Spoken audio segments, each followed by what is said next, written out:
Selamat siang, perkenalkan nama saya Claudia Agustina. Saya dari Pendidikan Bahasa Jepang. Hari ini saya membuat tugas video untuk memenuhi tugas akhir ujian saya. Hari ini ujian pendidikan kewarganegaraan terdiri dari 5 soal. Yang pertama yaitu jelaskan kontribusi atau sumbangan mata kuliah PKN dalam mengembangkan kepribadian program studi agribisnis Riau. Menurut saya, pembelajaran pendidikan kewargaan negara itu dapat meningkatkan rasa cinta kepada tanah air. Terus itu adanya perasaan ingin memajukan negaranya, baik dari bidang ekonomi, misalnya adanya kenaikan jumlah di bidang pertanian. Terus itu meningkatnya rasa tanggung jawab kita sebagai mahasiswa. Setelah itu menjadi warga yang independen dan adanya sikap menghormati harkat dan martabat tiap individu, berpartisipasi dalam urusan kewarganegaraan secara efektif dan bijaksana, serta mengembangkan fungsi demokrasi konstitusional secara sehat dan bijaksana. Soal yang kedua adalah target saya setelah mendapatkan materi pendidikan kewargaan yang dihubungkan langsung dengan korupsi adalah pemberantasan korupsi. Nah, sebelum memasuki lebih dalam, kita harus mengetahui apa arti dari pemberantasan korupsi tersebut. Pemberantasan korupsi adalah serangkaian tindakan untuk mencegah dan memberantas TPK melalui upaya koordinasi, supervisi, monitor, penyelidikan, penyidikan, penuntutan, dan pemeriksaan di sidang pengadilan dengan peran serta masyarakat. Nah, untuk memberantas korupsi kita harus memiliki pendidikan anti korupsi. Pendidikan anti korupsi adalah upaya memberikan pemahaman dan penanaman nilai-nilai kepada peserta didik agar berperilaku anti korupsi. Sedangkan maksud dari anti korupsi itu sendiri adalah semua tindakan yang melawan, memberantas, menentang, dan mencegah korupsi. Jadi, peran mahasiswa dalam pemberantasan korupsi adalah dapat melakukan peran preventif dalam korupsi dengan membantu masyarakat dalam mewujudkan ketentuan dan peraturan yang adil dan berpihak kepada rakyat, sekaligus mengkritik peraturan yang tidak adil dan tidak berpihak kepada masyarakat, serta mahasiswa yang mempunyai potensi besar untuk menjadi agen perubahan dan motor penggerak anti korupsi. Sekarang soal yang ketiga. Soal ketiga yaitu mengambil satu kasus yang ada di Indonesia tentang keberagaman yang ada di Indonesia serta pandangan saya terhadap keberagaman yang ada di Indonesia. Saya mengambil satu kasus yaitu konflik antar suku di Sampit pada tahun 2001. Pada 2001 silam terjadi konflik antar suku di Sampit. Tragedi itu dapat dikatakan sebagai kerusuhan paling mengerikan yang pernah terjadi di Indonesia. Penyebab konflik ini diduga akibat adanya warga Dayak yang dibantai oleh warga Madura yang menetap di sana. Versi lain mengatakan jika kedua suku saling membakar rumah dan mengakibatkan suku Dayak yang memenuhi hampir semua wilayah Kalimantan Tengah murka. Karena tragedi ini, 500 orang dikabarkan meninggal dunia, 100 diantaranya mengalami pemenggalan kepala oleh suku Dayak. Pemenggalan ini dilakukan oleh suku Dayak karena mereka ingin mempertahankan wilayah yang saat itu mulai dikuasai oleh suku Madura. Pihak kepolisian setempat sebenarnya sudah menangkap orang-orang yang dianggap sebagai dalang dari kerusuhan. Namun setelah ditangkap, kantor polisi justru dikepung oleh suku Dayak hingga polisi terpaksa melepaskan kembali tahanan. Konflik yang terjadi di tahun 2001 ini akhirnya berakhir setelah setahun berlangsung.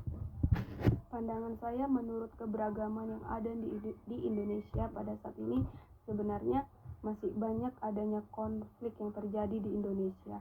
Contoh besarnya konflik antar agama seperti yang banyak sekali yang terjadi pada sekarang ini adalah konflik antar agama Islam dan Kristen. Itu seringkali terjadi karena menurut saya mereka itu kurang adanya toleransi pada diri mereka sendiri. Maka dari itu mereka kurang memiliki sikap yaitu menghormati agama satu dengan agama yang lainnya dan selalu menganggap agama mereka sendirilah yang paling benar di dunia ini. Padahal kalau saja kita memiliki toleransi, kita bisa memiliki warga yang rukun, saling menghormati agama satu dan dengan yang lainnya. Itu juga disebabkan karena kurangnya menanamkan diri pada nilai-nilai Pancasila. Karena menurut saya jika kita menanamkan nilai-nilai pada Pancasila, di situ banyak sekali terdapat adanya toleransi kepada agama lain, ras lain, etnis lain, dan menjunjung tinggi kepada Tuhan yang Maha Esa. Kalau kita menanamkan nilai-nilai Pancasila dari sejak dini, maka hubungan antar warga negara pasti tercipta dengan baik. Tapi menurut saya keberagaman itu bukan tentang konflik saja yang ada di Indonesia ini. Banyak juga dari keberagaman itu warga Indonesia saling menghormati dari agama satu dengan yang lainnya, seperti tolong menolong.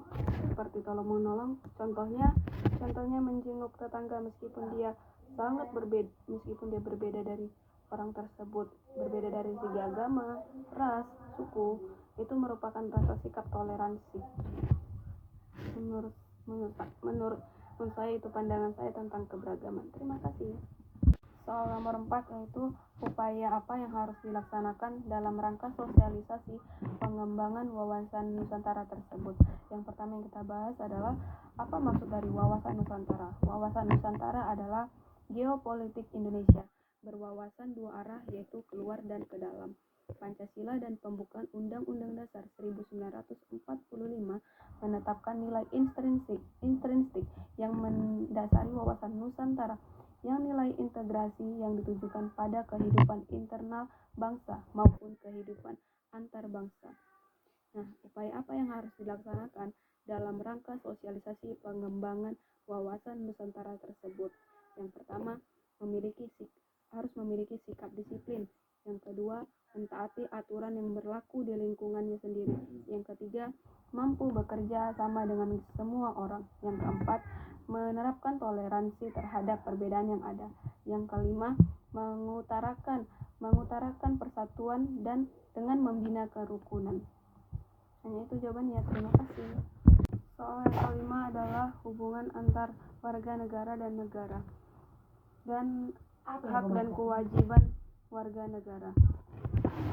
Yang pertama, hubungan warga negara dengan negara adalah terwujud dalam identitas, partisipasi, dan aneka bentuk hak dan kewajiban antar keduanya. Warga negara memiliki hak dan kewajiban terhadap negara, begitu juga sebaliknya. Adapun hak dan kewajiban warga negara adalah yang pertama, tiap warga negara berhak atas pekerjaan dan penghidupan yang layak bagi kemanusiaan. Pasal 27 ayat 2.